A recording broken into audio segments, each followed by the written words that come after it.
Hi students, this week I want to walk you through how to formulate a research question. So for your next essay, you will be researching something that you're interested in. Um, so basically you're coming up with the prompt, and the prompt is a research question that begins here. So how do you formulate a research question?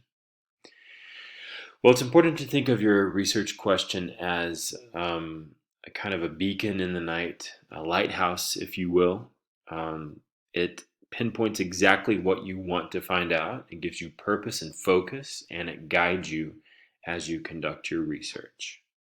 So it's crucial. You need a research question before you can have a research paper.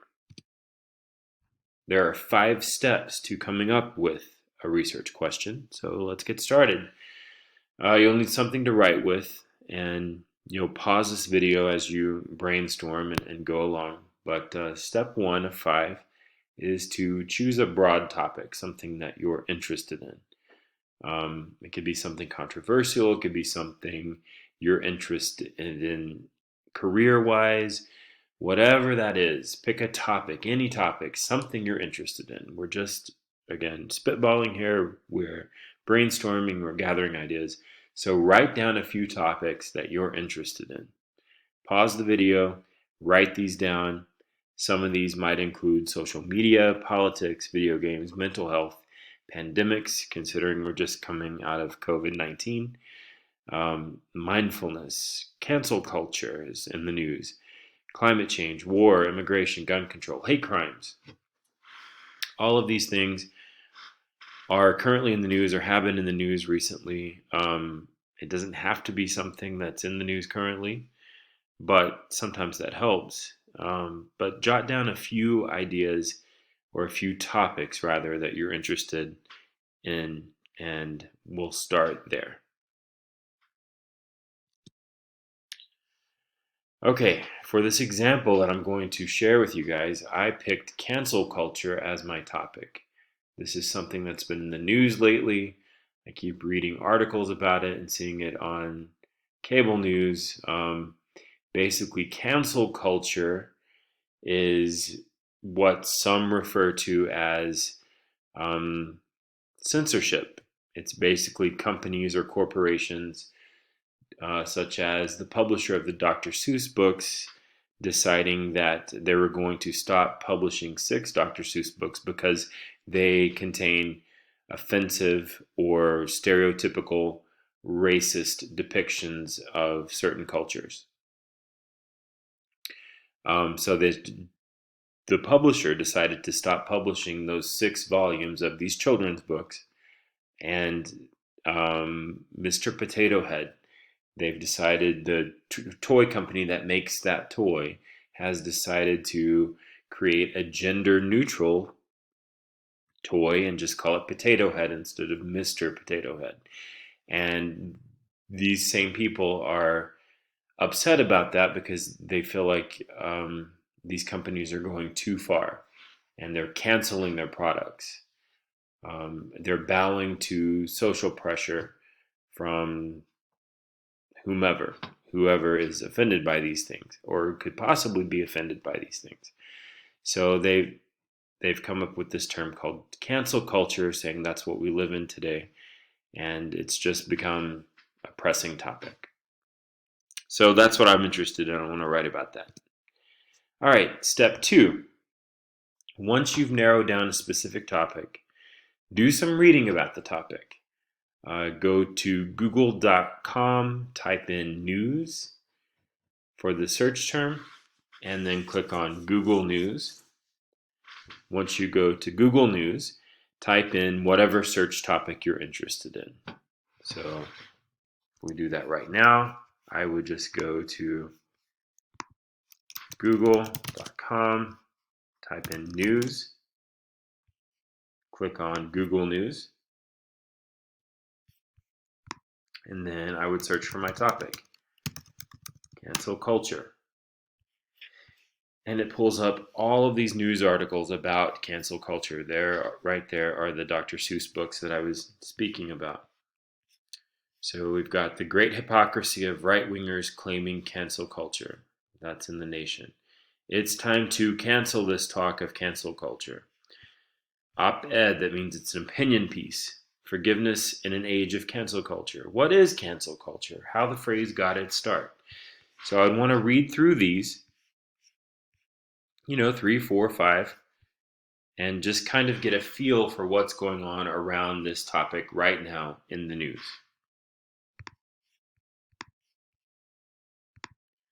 Once I do that, and as you do this, this is important to try to avoid articles with emotionally charged language or really heavily opinionated language. Try to find as straightforward of news articles as you can find. Now, this is different from actual legit research. When we start to write these papers, you won't use these sources in your paper. Right now, we're just going to these sources to try to kind of find ideas for our research question. So don't get too hung up on it. You're just doing some preliminary reading about the topic, familiarizing yourself with the topic and what's happening around this topic in the news today. Step 3, narrow your broad topic to a specific niche. So once you've read a few articles, you know a little bit more about the topic, you're more educated on it. So narrow your focus a bit. Cancel culture is too big. I cannot write a 3 to 5 page research paper on cancel culture.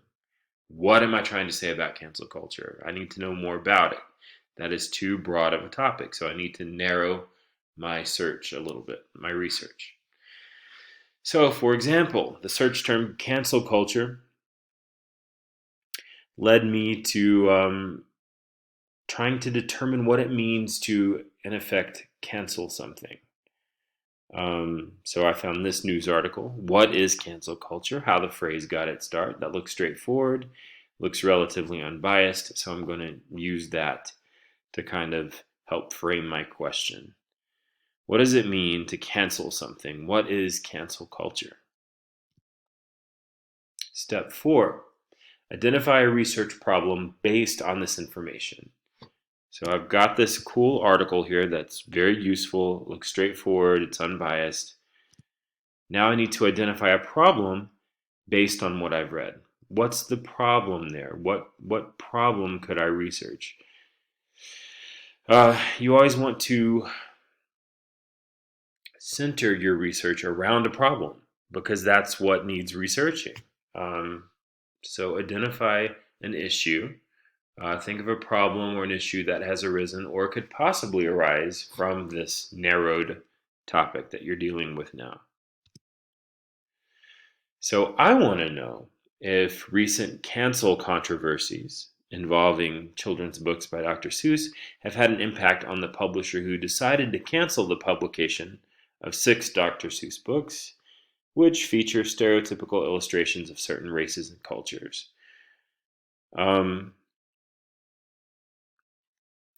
So I need to move on to step 5. Now that I've identified a problem, I need to frame it as a question. So I need to convert my research problem into a research question. So you've done all the heavy lifting, you've done the hard part, you've got this, you've identified a problem, now turn it into a research question. So here's my question. What impact has the cancellation of 6 Dr. Seuss books had on the publishing industry? So that's a good research question, and here's why. And this is the same checklist you should use to determine if your research question is valid and if it will work. Your research question should be focused, researchable. Is there data available? Is there existing research on this? There should be something out there. It can't be too new of a topic or there won't be any research on it. So there should be some data available somewhere, either on the web or on the library databases. Is this question feasible? Meaning, can you do it within the time frame of a few weeks, which is when the essay will be due? Make sure that this isn't something that you'd have to research over an extended period of time. It should be feasible. Again, you want to make sure that your research question is specific. Do all the terms in your research question have clear meanings? Look at each term in the question. Nothing should be vague. Note how my research question contains the highly specific terms 6, Dr. Seuss, and publishing industry. A research question like, does cancel culture have an impact on the publishing industry? That's a little too broad, a little too big. So I've narrowed it down to Dr. Seuss specifically and to publishing industry. Your research question should be complex. So again, it should be focused and specific. But if it gets too focused or specific, then you can't really fill out the page requirements for this length of an essay, which will be 3 to 5 pages. So does the question allow for the depth and breadth of a multi-page essay? Notice how I didn't ask, what is the financial impact of canceling 6 Dr. Seuss books?